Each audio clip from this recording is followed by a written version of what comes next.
Welcome to the Bucher and Friends podcast. Here is your host. Let's send it over to Rick Bucher. Rick Bucher. Welcome to another episode of Bucher and Friends, part of the United WeCast network. I'm Rick Bucher.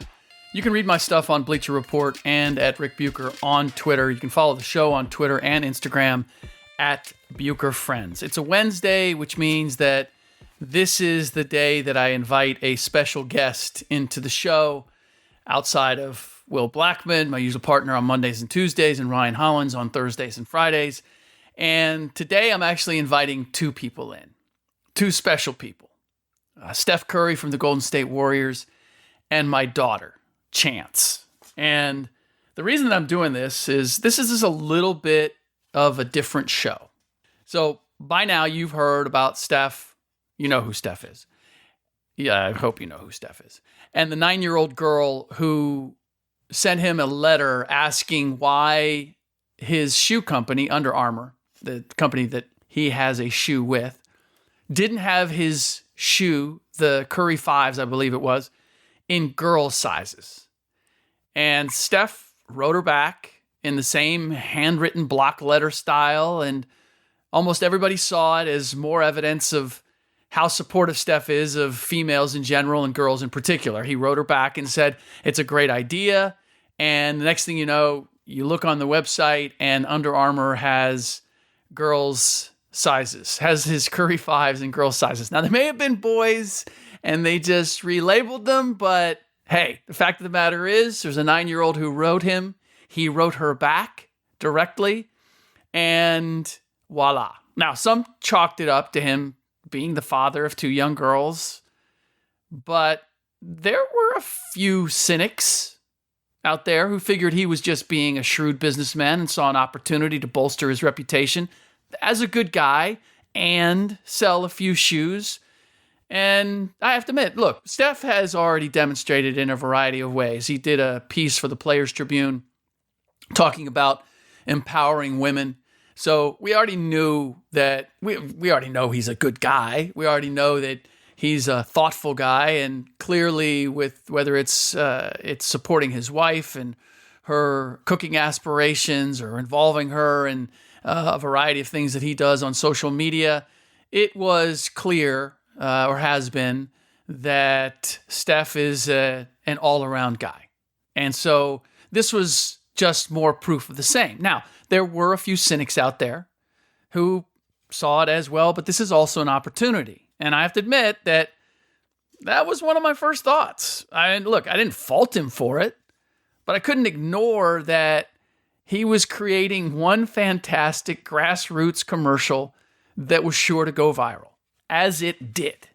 So when everybody just was fawning over him for this thing, I thought, come on now. It is a great gesture. Not everybody would have done it. It was handwritten. It was direct. He spoke to her as a father would to a 9-year-old. I mean, he had it all. He checked all the boxes. And then it got me to thinking, now the reason that I was a cynic in this instance is because I came up as a writer and a reporter, and our job is to have a foolproof bullshit detector. We are cynics by nature. If you haven't discovered that, it's just part of the job. But I also felt bad for those cynics because I have firsthand proof that Steph isn't just about selling shoes, or that if it didn't have anything to do with shoes, that Steph very likely would have responded the same way. And that's where my daughter comes in. Now, as you guys may well know, those of you who followed my career, there was a couple years there, 4 years ago now, almost 4 or 5 years ago, where I worked as a sideline reporter for the Warriors, doing sideline for their broadcasts. And it was an interesting dynamic. I'd obviously worked at ESPN for 14 years. I'd done sideline reporting there. I discovered there already that being a sideline reporter was not the same as being a reporter. And that's where it gets tricky when you work for a place as big as ESPN and they have you serve in these different roles. You at times are an opinionist. You are at times a reporter. You are at times a columnist, you're at times a sideline reporter. And a reporter and a sideline reporter are not the same thing, especially if you are with a team. Now, even at ESPN, in doing games, I understood that we got a unique access. We got to talk one-on-one privately with the coaches, both coaches, before every game. And they would divulge things that they wouldn't to the rest of the media. That's just the reality. And I knew that when I was in that role, that while I was learning things, that I couldn't divulge them and I couldn't use them on the broadcast. Or if I did, I had to use them in a certain way. I understood that the rules were different. Same applies times two when you're a reporter for a team. Now, this is where it got additionally tricky for me because I had covered the Warriors back at the beginning of my career as a beat writer. And for the most part, even when I was at ESPN, I was still working as a reporter in other ways, and I was doing the same here, but I was doing it for a different outlet. I was working for, I believe it was Bleacher Report at the time. And what I found very quickly in doing the sideline for the Warriors, maybe not very quickly, but I instantly got the sense that you're an in-house person when you serve in that role. You're almost part of the team in a way. That first year that I covered them, that's my reflex. I didn't cover them. I served as a sideline reporter. They went to the playoffs, and at the practices, they wanted me to wear a Warriors polo shirt. They gave me a couple polo shirts to wear at the practices. And that felt so awkward for me because now I was identifying myself among all the other writers as being, it's a little more than being embedded. It's in-house. And I did it, but it felt weird doing it. Now, nobody ever said to me directly, well, actually one time, we were getting off the team plane and we were getting off in LA and we went to the hotel and Jermaine O'Neal, there's a question of whether Jermaine O'Neal, who was on the team at the time, was going to play or not. He'd had an injury. And Jermaine was in the going through the lobby and there were other reporters there. And so I went up to him and I asked him whether he was going to play or not. And I think he'd gotten the clearance to play. But my instincts as a reporter was there's other people that are around. They're going to report it. It's my job to make sure that I'm not getting beat on the story, especially since I'm right there. And so I tweeted out the fact that he was or wasn't going to play. I can't even remember which one it was. But I got a call from Raymond Ritter, who's in charge of media relations. And there was a question about that tweet. Did I get that, on the plane, or I got that because I was traveling with the team. And I felt I was trying to follow this protocol. I was trying to walk this line. And I said, no, look, it was in the hotel. There were other reporters there or around. And so I just felt like it was fair game in that instance. But that's the first time I got the sense where it was, you don't want to even stray near that line. And that goes especially true from what I've seen with the Bay Area teams in general, whether it's the Raiders, the Giants, the Warriors, the 49ers. If you are a reporter for NBC Bay Area, you have to be very careful in terms of what you report on your particular team. So anyway, I am terminally conditioned to tell you what I know and see and understand. And it's why I did that job for 2 years. And it was never a great fit. But as a result of those 2 years and the special role that you have, my kids were 8 and 9. They were becoming big Warriors fans, big sports fans in general. And so Ray did me a solid and he got me some passes so that after a game, I could bring my kids back near the locker room. So when the players came out, they could meet the players, outside of a scrum and kind of on a personal level. And they were about 8, 9 years old at the time. And my son and my daughter, my son is younger than my daughter by 16, 17 months. And It's the first time that I ever saw my daughter, Chance, starstruck when she met Steph. I met everybody coming out, Andre Iguodala, Jarrett Jack, I think Clay, Jermaine, you name it.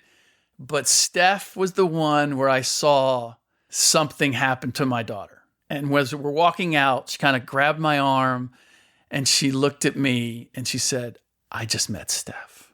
Now, at the time, she was playing soccer. And I don't know how much to credit Steph with this, but I'm going to give him at least some of it.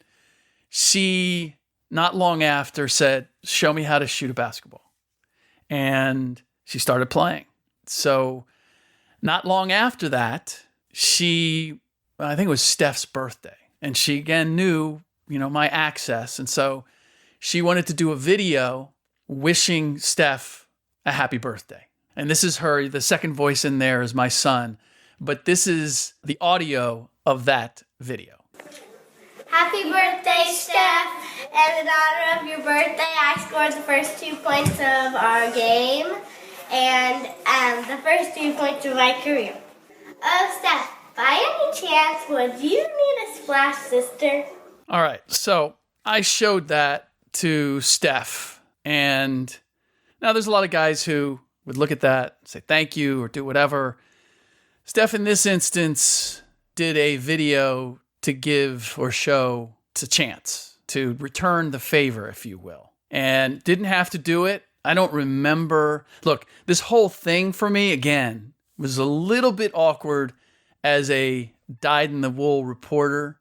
Generally don't ask or even allow exchanges like this. My family, my friends have long been conditioned that this is work for me. So you don't allow these personal things to get in the way for anybody to question your objectivity by doing something like this.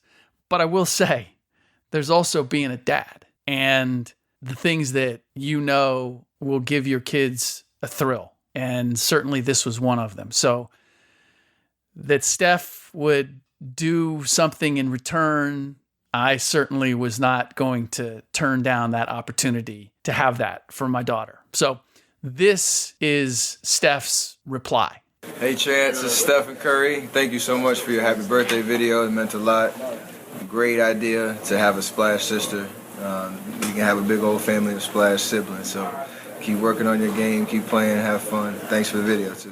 Now, what I didn't realize is that I had created somewhat of a monster because it was maybe my daughter's birthday after that, where she wanted me to have Steph and was it David Lee, it was somebody else on the team, wanted to invite them to her birthday party. I said, okay, I don't know that we can quite get that done. You're going to have to be satisfied with the video.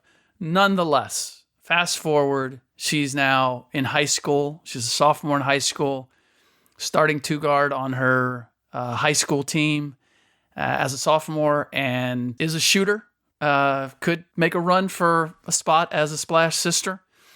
But nonetheless, I can't help but think that all of that is part of the inspiration for what she's doing now. So the only reason that I share all of that is to show that Steph he's just a different cat. And yeah, the shoe thing worked on his behalf when it comes to commerce, but there's a part of him, in case you needed any convincing for any of the cynics out there, probably most of you already took it on good faith that Steph's just being him when he responded as he did to the letter. But for those who may question, I just wanted to offer this, which was there was nothing in it for him, and certainly inspired my daughter to be doing what she's doing now, which is playing basketball. Now, it also got me to thinking about some of the other conversations that he and I have had, with me more of in a reporter's role, that also reflects why he's different and why this situation with Kevin Durant coming into the fold, Klay Thompson kind of becoming a star of his own right, Draymond Green being who he is, and why the Warriors missed Steph the way that he has. And it's a very unique combination that he has, which is to have the confidence bordering, you have to have a certain almost amount of arrogance to be an MVP in this league. You have to have supreme confidence in what you're able to do. And first guys that we think of are the Michael Jordans and the Kobe Bryants. And certainly Steph has that. That's probably the more disguised element in him.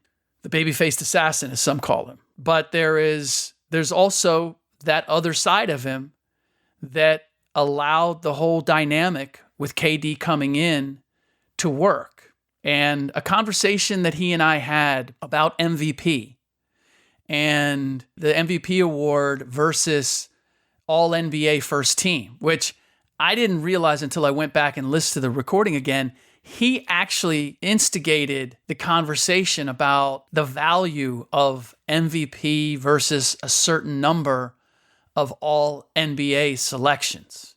Anyway, I want to play that conversation for you because he suggests something at the end that I then went and did. And the answers that I got from that truly give you an idea of just how different Steph is. Here's that conversation. That's a tough one. I didn't even think put my thought into it. NBA for me is, first of all, it's at the end of the year. Yeah, playoff. It's only 15 guys. It ain't 24. There's not a fan vote. So it's way better than All-Star, for sure. Yeah. For sure. I was thinking about comparison to MVP? Yeah, so if I said, I'll give you 3 All-NBAs or 1 MVP. I picked that number. I nailed it. I'm Vegas, baby. You nailed it. Reason. Loki, I might take the MVP. For NBA. Wait, you saying first team or just in first team? All I was thinking first team. You thinking first team? Yeah. I was too. That's a tough one, man. All right, 4 All-NBA. No, I'm taking that out. Yeah. And to use 3s, it's just tough. Yeah. That's almost. And 2 is a no-brainer. Yeah. You're going MVP. 3 is a sustained. Excellent. First team, you're the best at your position. But MVP is every position is the same. So who's the best? You should ask that question to every NBA player. Like MVP or 3 All-NBA first team? I think I will. It'd be interesting. So I did just that. I went and asked a bunch of different players, and you know what? It wasn't that interesting because they all looked at me like I was crazy. Well, Richard Jefferson looked at me like I was crazy. KD, Carmelo, any number of, I don't know how many. I stopped asking after 5 or 6 guys, all said MVP.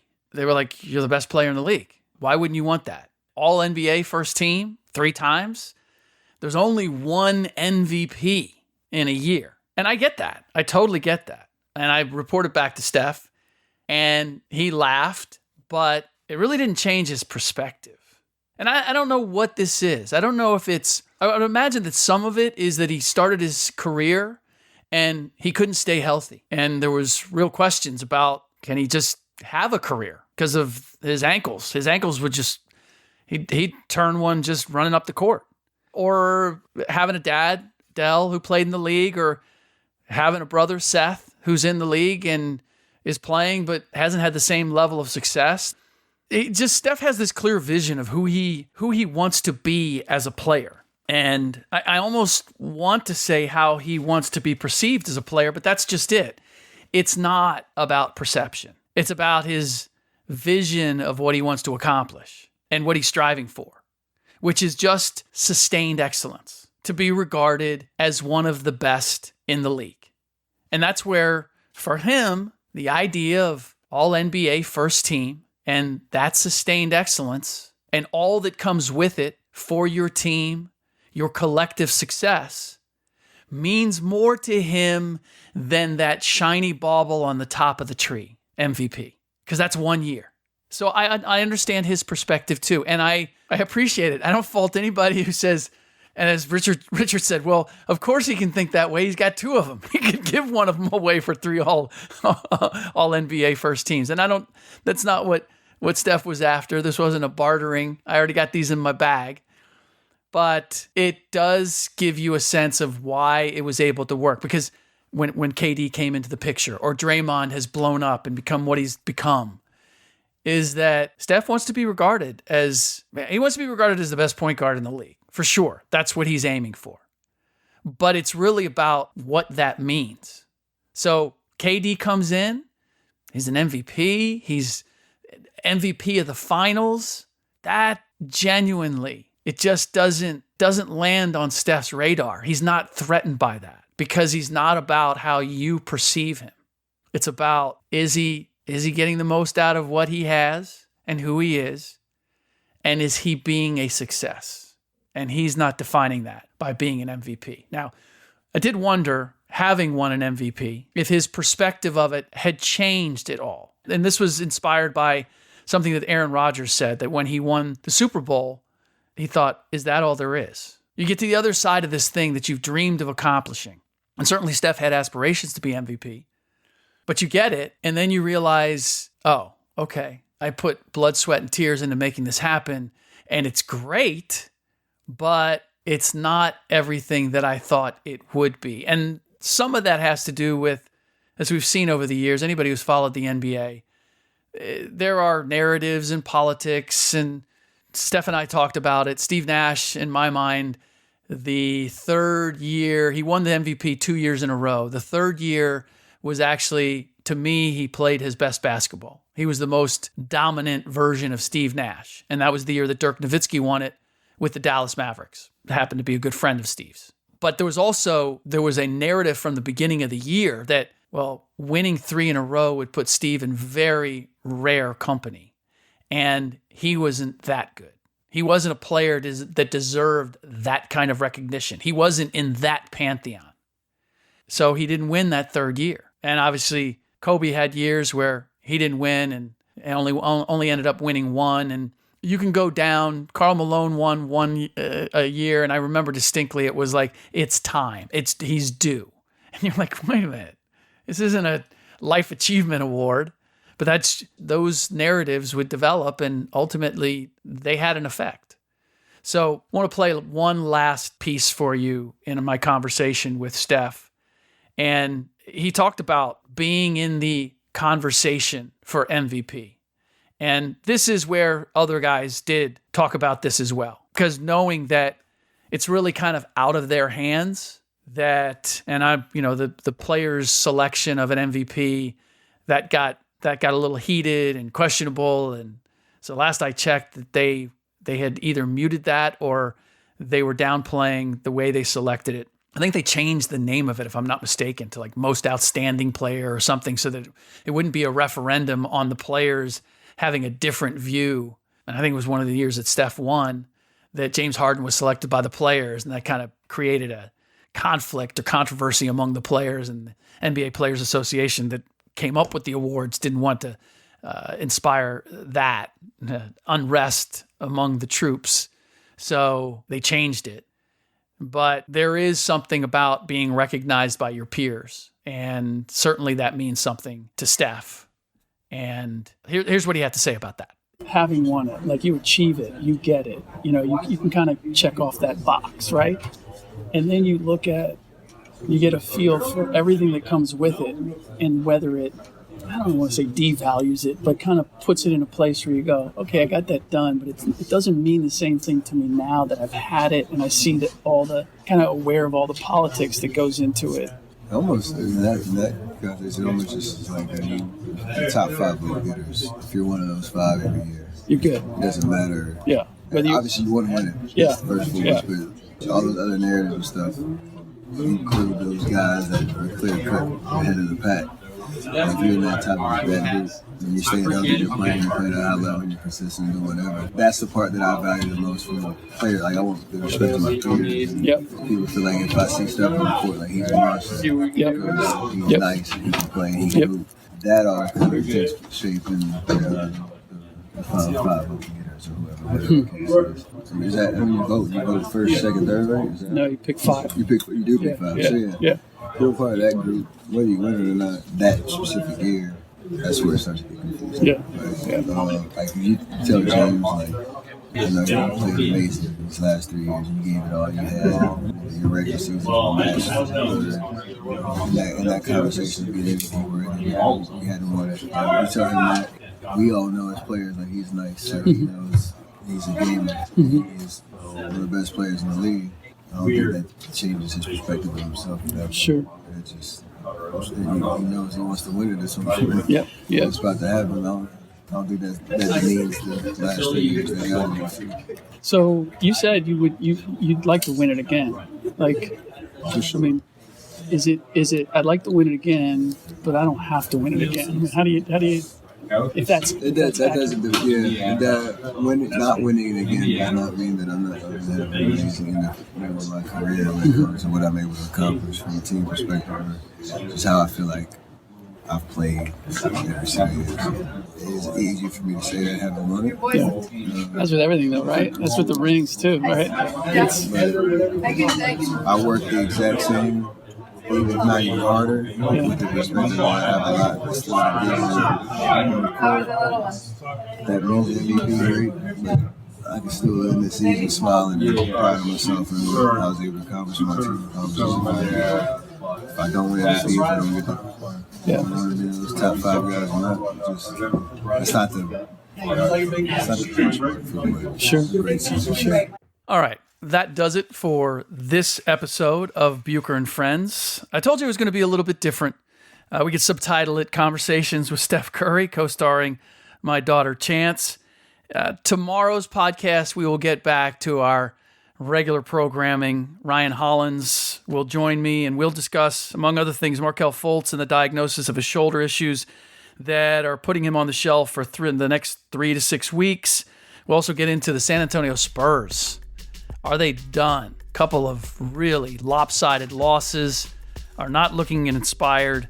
Did Greg Popovich stay a year too long? Can this team recover? All that and more. In the meantime, don't forget, follow the show at Bucher Friends. Please, if you get us on iTunes or wherever you get your podcasts, please leave a rating and let us know how we're doing. And if you want, screenshot the rating. So like just click the stars, shoot us a screenshot of that, and you will be in the running for prizes. We're giving away stuff for free. In the meantime, thanks for listening. We'll talk to you tomorrow.